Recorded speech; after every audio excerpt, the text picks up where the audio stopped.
کچھ خبریں کاروباری دنیا سے آپ کو بتائیں۔ وفاقی بجٹ پیش کیے جانے کے اگلے روز پاکستان سٹاک مارکیٹ میں زبردست تیزی دیکھی گئی، جس کے ساتھ 100 انڈیکس دوبارہ 74,000 پوائنٹس کی حد عبور کر گئے۔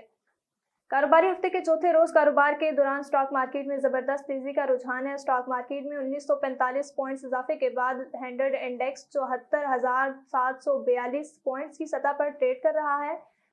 واضح رہے گزشتہ روز سٹاک مارکیٹ میں کاروبار کا اختتام مثبت زون میں ہوا، جس کے باعث 100 انڈیکس 208 پوائنٹس اضافے کے ساتھ 72,797 پوائنٹس کی سطح پر بند ہوا تھا۔ حکومت نے اگلے مالی سال میں پیٹرول اور ڈیزل کی خریداری پر عوام سے زیادہ ٹیکس وصول کرنے کی تجویز دے دی، جس کے تحت وفاقی حکومت اگلے مالی سال میں ڈیزل اور پیٹرول پر 80 روپے تک پیٹرولیم لیوی وصول کرے گی۔ فنانس بل میں گاڑیوں پر انجن کی اصطلاح کے بجائے قیمت پر ٹیکس نافذ کرنے کی تجویز بھی دی گئی۔ آئندہ مالی سال میں ہائی اوکٹین اور لائٹ ڈیزل آئل پر لیوی 50 روپے سے بڑھا کر 75 روپے کرنے کی تجویز۔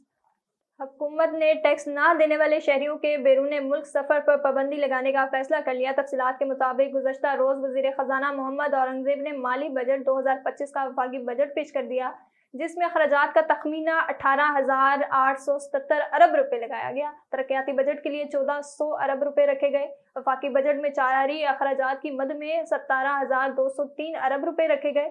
قرضوں کی ادائیگی کی مد میں 9,775 ارب، دفاع کے لیے 2,122 ارب، پنشن کے لیے 1,014 ارب روپے اور سبسڈی کے لیے 1,363,000 روپے رکھے گئے۔